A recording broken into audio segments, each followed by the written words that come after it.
Don't talk about a government agency taking care of these things. Don't talk about some institutional program that will look after the homeless and the hungry and so on. No, you do it. You do it. There are hungry people right near you. We'll feed them.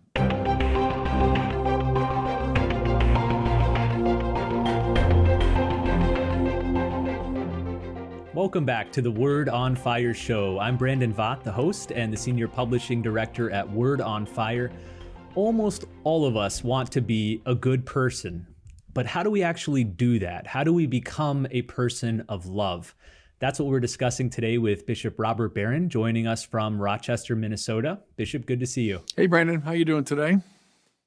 Pretty good. I hear there's some exciting developments and updates with the new pastoral center that you're building there in Rochester. Tell us about that. Yeah, as we record these words, I'm not sure when the show will come out, but as we record them, I just got back from a meeting at the new pastoral center. It's about, 6 or 7 minutes from where we're recording these words. It's in Rochester here. And we're moving, the headquarters of the diocese from Winona to Rochester.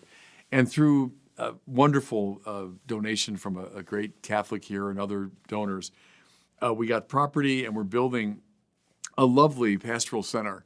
And I brought in an architect friend of mine, Matt Nicholas from Chicago, who was trained at Notre Dame in classical Catholic architecture. And he sort of enhanced the building to make it more Catholic in appearance.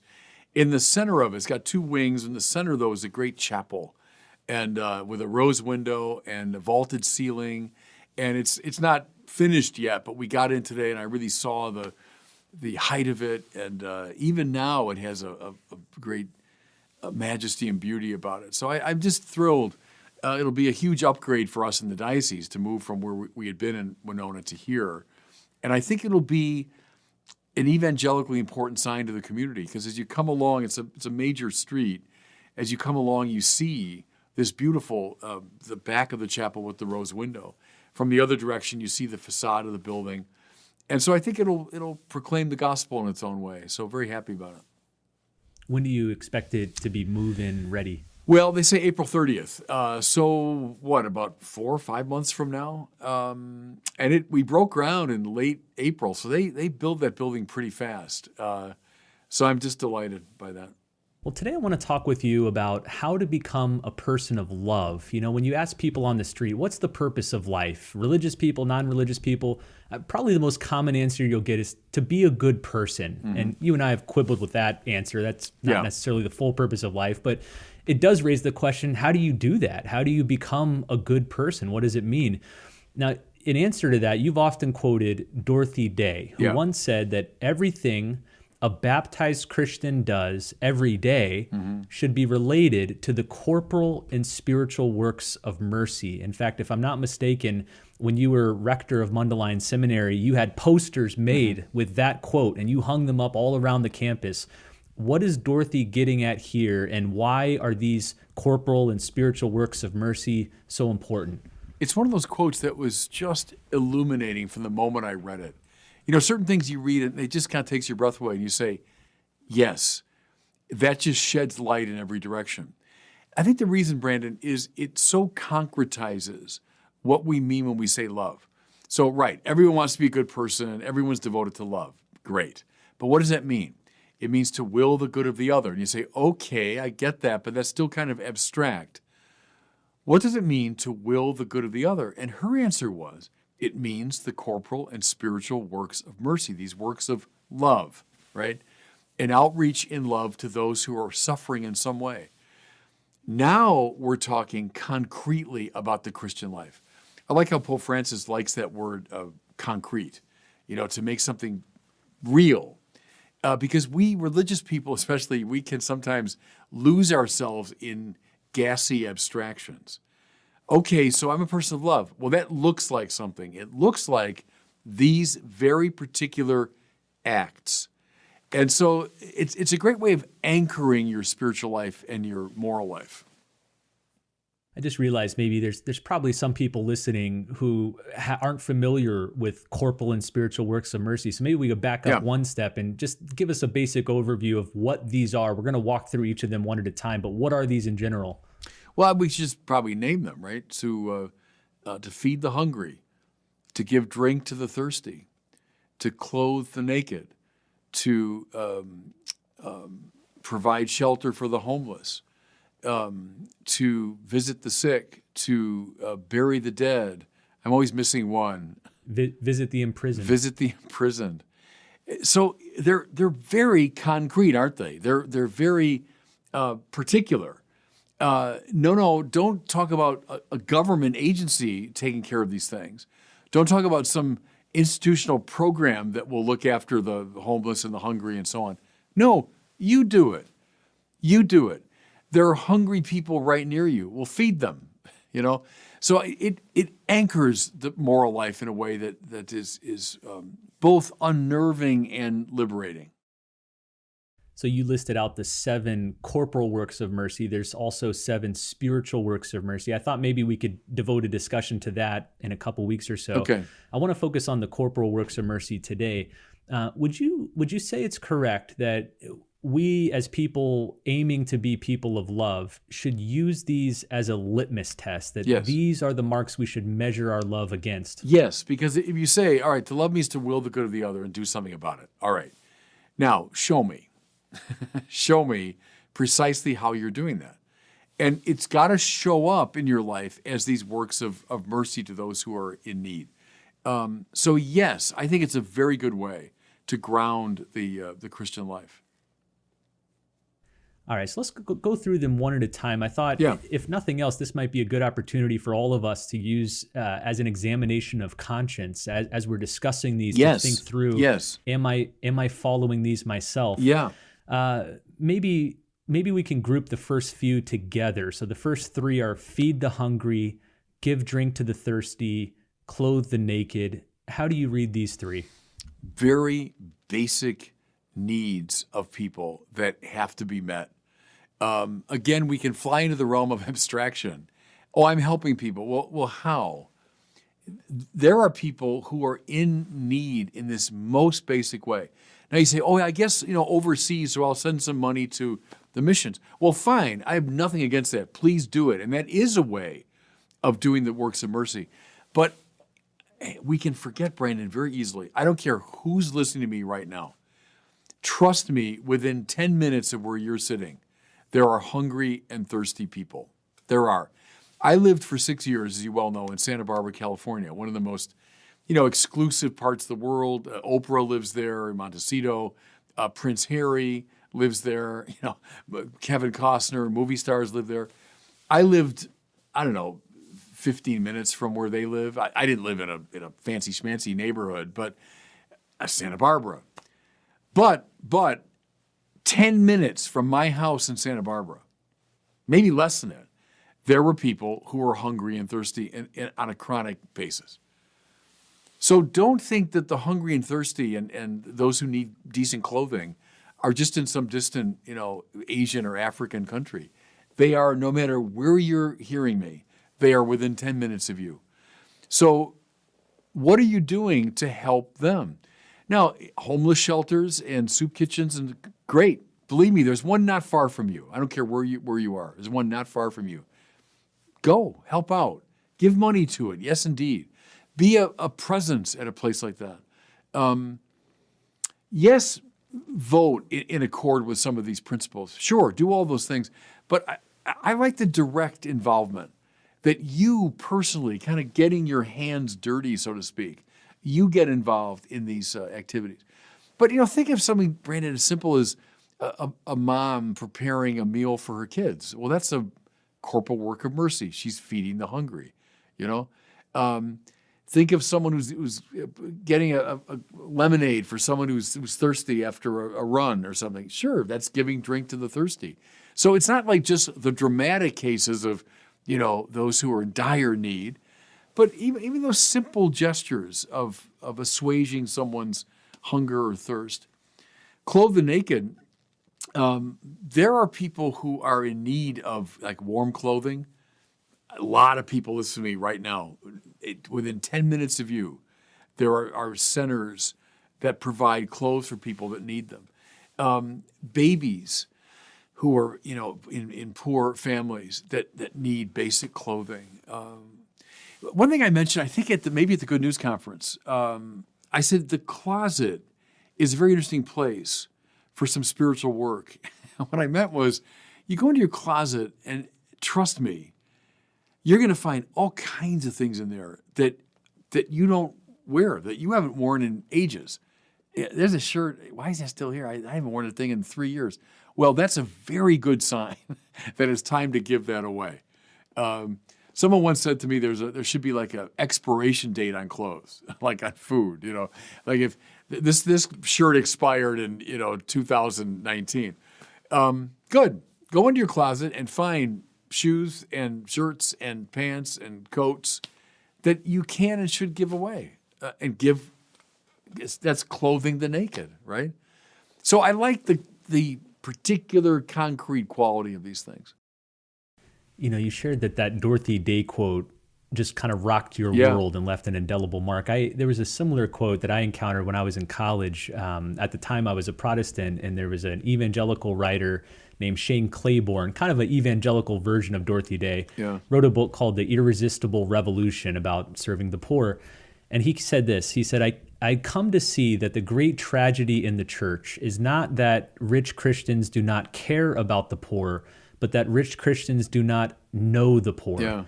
And his point was that there's an indirect way to help the poor through charities and organizations and donations. And all those are good things. We should encourage them. There's something radically different when you go into the street and physically give food or drink to somebody or physically give clothes to somebody. Why is that a different type of interaction? Because it reaches to the fullness of your being. It's not just the velleity, that would be the most abstract, nor is it just sending a check. It's something that involves the totality of you. As I say, it gets your hands dirty. Or Pope Francis, it gives you the smell of the sheep, So I think it's an incarnational understanding of these works. The closet thing again is interesting. I think I got that idea from, it's been attributed to both John Chrysostom and to St. Ambrose, the line that if you've got two shirts in your closet, one belongs to you, the other belongs to the man who has no shirt. Talk about a quote that takes your breath away, right? If you let that one sink in, I don't know. I mean, look at all the shirts I got in my closet, many of which I don't wear anymore. And you kind of wear the same thing every day. Yeah, that's right. I wear a lot of the same look every day, basic black.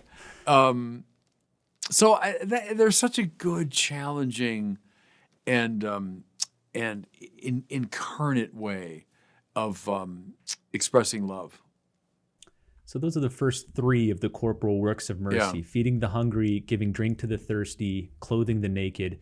The fourth one is visiting the imprisoned. Is this one we should take literally, that all Christians should be going to prisons and visiting prisoners? Yes. I've many times quoted Johnny Cash, one of my musical heroes, but who played in prisons all the time. Famously, the Folsom prison and all that. And he was asked why he did that, and his answer was, well, because I'm a Christian, which is a perfectly satisfactory answer to that question, I think. So yes, indeed, it does mean that. But, he broadened it to, there are a lot of prisons, aren't there? Elderly people that are kind of imprisoned in their own home. Sick people that can be imprisoned on their own bed. People imprisoned by addictions. People imprisoned by their fears. Imprisoned by old hatreds they can't get rid of. There's a lot of forms of incarceration. And so do we visit, in a liberating way, those who are in prison? Maybe think about that when you, again, I like your idea, Brandon, of a way of examining your conscience. I find that very helpful when you go to confession, so that you don't just kind of repeat the same formulas over and over again, but you really examine your conscience. One way to do it is with the deadly sins or with the Ten Commandments, but this is not a bad way either. How have I done or not done the corporal and spiritual works? So as you're approaching your day, all right, who are imprisoned people that I'm likely to meet today, or that I should go to meet today and visit? It's a good question.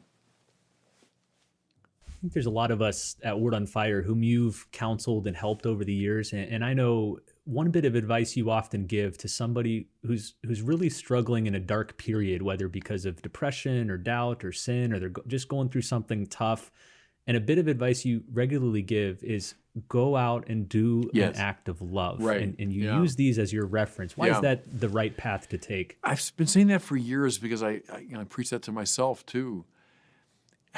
Look, if the Lord is right about this, that you'll know that you're my disciples by your love. God is love. The goal of life is union with God, and therefore we have our answer. That's the answer. And I think it's proven experientially over and over again that when you're preoccupied, when you're afraid, you're anxious, you're depressed, there's a kind of, as Augustine said, right, incurvatus in se, you've caved in around yourself. Go out. Go out. And not just to find entertainment, go out in an attitude of love. And you'll break free of this kind of black hole quality. That's, I think our metaphor for incurvatus in se would be a black hole that just draws everything into itself. To break free from that is to engage even in the simplest act of love. It doesn't have to be, Mother Teresa, but I mean, just how about write a note to someone that you haven't talked to for a while that you suspect probably could use a word of encouragement. Offer a compliment to someone who needs it, right? Help a kid who's struggling with his or her studies in school. Bake cookies and give them out. I mean, do anything that will break you free of the black hole tendency of sin. That's what I mean. And so when people write to me, they do sometimes, saying just that, like, I'm just lost. I'm in a black depression, And I don't know the person well enough to be giving like really good psychological or counseling kind of advice. But I always say that. All right, step one, perform the simplest act of love today. And then tomorrow, do another one. And the next day, maybe do 2 acts of love, And it can't do any harm. The person probably needs, I know needs more, personal attention and maybe psychological counseling and medication even, who knows? And nothing wrong with any of that. But as step one, perform the simplest act of love. And I think you'll find a way out of that hell. Well, the 5th corporal work of mercy is shelter the homeless. And it's easy to think of Dorothy Day. Once again, she and Peter Morin founded these houses of hospitality where they would regularly welcome people off the street to sleep as long as they needed to. What does that mean for the rest of us who maybe aren't in a position to, literally welcome homeless people into our homes? Or is that what the church is driving at here? Well, at the limit, I think. But look, everyone knows in our country it's worsened enormously in the course of my lifetime, the homelessness problem. My years in L.A., I was there for 6 years, and it was appreciably worse. When I arrived in L.A., and even in Santa Barbara, when I arrived there, and then 6 years later, it was appreciably worse. Go up the coast in California, San Francisco, and other places. Homelessness here in Rochester, Minnesota, which is brutal as the winter has now arrived, So yeah, to be aware of that problem and do something. Now that might be, in your contributions, in your political commitments, but yeah, that you do something to provide shelter. Now, maybe it's working in a homeless shelter. Maybe it's contributing to a homeless shelter. So different ways you can do it. But that problem has only gotten worse, hasn't it, in our time? All right, let's move to the 6th corporal work of mercy, which is visiting the sick. How should we understand that? Something everyone can do, from oldest to youngest, it seems to me. We all know someone who's sick. In the hospital, in a hospice care, in nursing care, someone who just has a bad case of the flu and they're in bed. Everyone, I bet, listen to me right now, knows somebody who's sick and could stand a visit.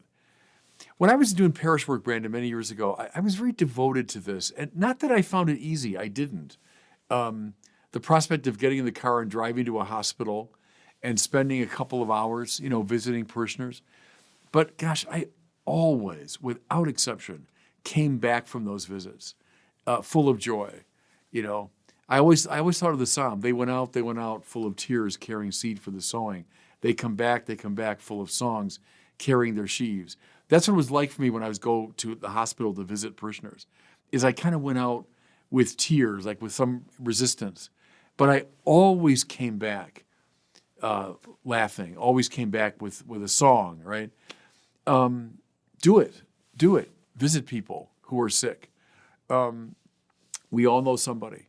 So it's, again, concrete. Hard to do? Yeah, sometimes. Annoying, difficult? Yeah, but do it. Visit the sick. I like how this corporal work of mercy is not heal the sick, Right. not make them feel better, but visit Visit them. them. Why? What about visiting is important? It's an act of love, isn't it? It's being with someone. It's willing the good of the other. As I've come just to be with you. And I remember this is some years ago when I was really sick. I won't go into all the details, but I just come out of a surgery, and I must say I didn't want visitors at that point. I was like, please go away. But then after a few days, no, I craved having visitors. Because we all know it's a tough time, and it's hard to be yourself when you're sick, and so visiting means a lot.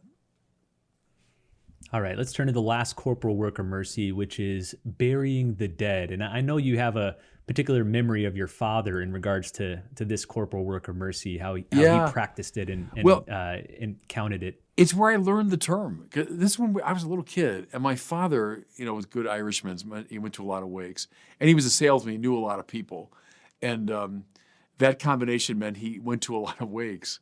And he'd come home from the wake, and I'm a little kid, and we're kind of wondering, what were you doing? What's the point of that? And he would always say, corporal work of mercy.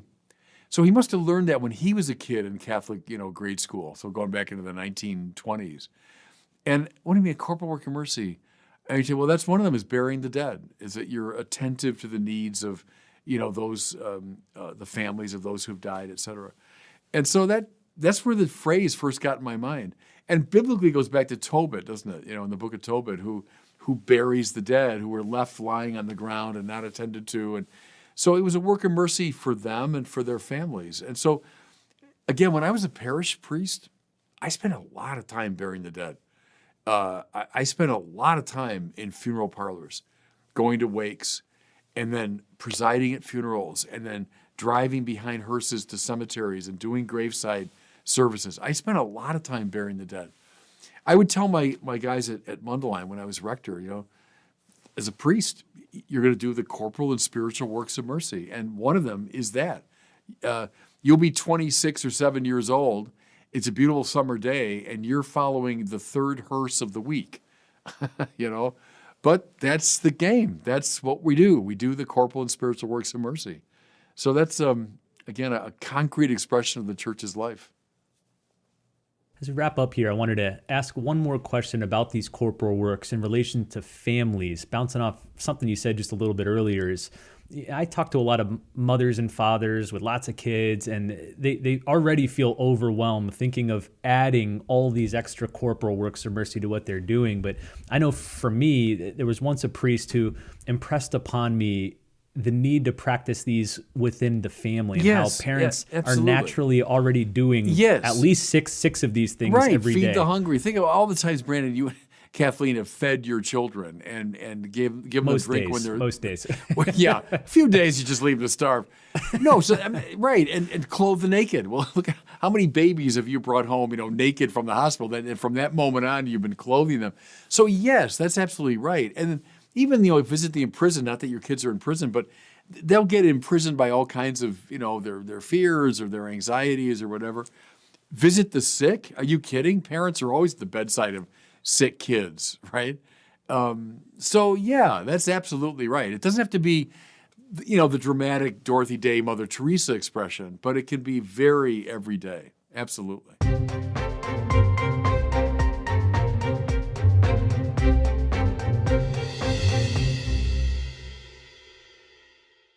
Well, it's time now for our question from one of our listeners. Today, we have one about sin, the passing on of sin. Here's the question.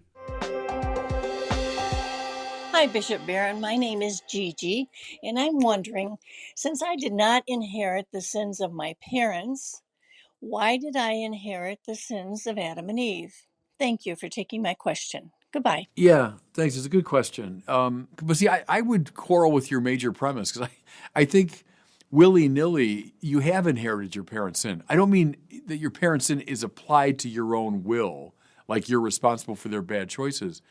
But sin is like a contagion. It's like a dysfunction in a family. So think of a kid born into a dysfunctional family where alcohol abuse or drug abuse or physical abuse or whatever is on offer. Whether that kid likes it or not, he inherits, in that sense, the sins of his parents. The most dramatic example would be a crack baby, right? There's a baby that's born to a mother who's addicted to crack. The baby is born addicted to crack, even though the baby's not morally responsible in any way. But de facto, the baby has inherited the sin of his mother. Well, I think sin is kind of like that. It's a poisonous atmosphere that we're in. And I had to think about my own dear parents. Sure, the quirks or limitations of theirs that I inherited or that I was affected by.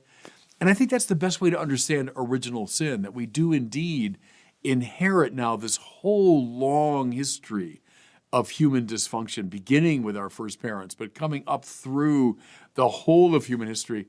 Sure, we inherit that.